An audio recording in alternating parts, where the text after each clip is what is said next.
Bonjour et bienvenue sur foodiesbox.com. Alors aujourd'hui vous avez reçu votre première boîte, celle du mois d'octobre, la toute première, et nous allons commencer tout de suite avec un risotto aux tomates et basilic. Alors j'ai choisi cette recette parce que dans votre première box vous avez reçu une huile d'olive au basilic d'Olivier & Co et un délice de tomates séchées du domaine de Bois-Gentil. Pour la recette vous avez besoin de 300 g de riz arborio, du vin blanc 20 centilitres, notre huile d'olive au basilic Olivier & Co, le délice de tomates séchées domaine du Bois-Gentil.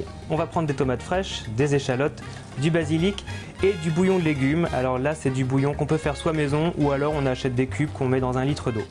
Et du parmesan, je préfère prendre une râpe et le râper directement à la fin dans le risotto plutôt que de prendre du parmesan déjà râpé. Voilà, ce sera meilleur.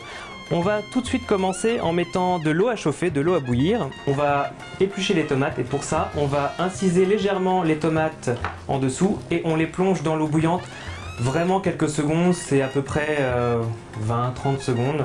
Voilà, une fois que les tomates ont été ébouillantées, la peau s'en va, mais même, on n'a même pas besoin de couteau, la peau part vraiment toute seule.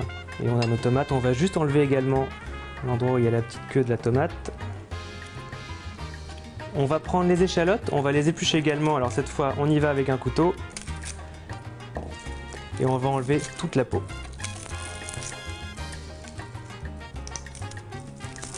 Alors on va hacher les échalotes très finement, alors moi comme je ne suis pas très doué pour ça, on peut les hacher grossièrement et on va faire comme avec ce que j'ai ici, un hachoir à double manche et là ça va beaucoup plus vite. Et surtout ça va hacher vraiment beaucoup plus finement que si je devais le faire moi avec mon couteau et ça me prendra vraiment beaucoup trop de temps. On va mettre tout de suite l'huile à chauffer dans une casserole pour préparer le risotto. On met l'échalote dans la casserole. Et ça, on veut pas vraiment que ce soit vraiment grillé. On va laisser cuire, il faut que ça blondisse légèrement. On va ajouter le riz directement dans la casserole avec l'huile d'olive et les échalotes. Et on va laisser mijoter comme ça pendant encore 2-3 minutes sur feu assez doux. On va ajouter juste le vin blanc. Une fois que le vin blanc va être absorbé par le riz, on va ajouter le bouillon de légumes. Et là, on peut, si on souhaite, ajouter tout le bouillon de légumes d'un coup. Et on laisse mijoter en allant remuer de temps en temps. Ou alors, vous procédez par étapes et vous ajoutez un peu de bouillon. On mélange, on attend que ça absorbe, on ajoute un peu plus de bouillon. Voilà, comme on le souhaite. Et pendant que le risotto cuit, on va préparer la suite. Donc les tomates, on va faire des pétales de tomates. Donc les tomates sont déjà épluchées. Maintenant, il ne reste plus qu'à les couper en 4. Comme ça. Et on va enlever tout ce qui est à l'intérieur. On va vraiment enlever la pulpe et on va laisser que la surface de la tomate. Voilà, comme ça. Et c'est ça qu'on va mettre sur le dessus du risotto avec les feuilles de basilic. Pendant que le risotto cuit, on peut râper le parmesan. Voilà, ça commence à s'épaissir. Venez voir à quoi ça ressemble. Là, on voit que le risotto commence à devenir un peu plus crémeux. C'est pas tout à fait fini, évidemment. On veut plus qu'il y ait tout ce jus-là. Tout doit être absorbé. On va en profiter justement pour hacher finement le basilic.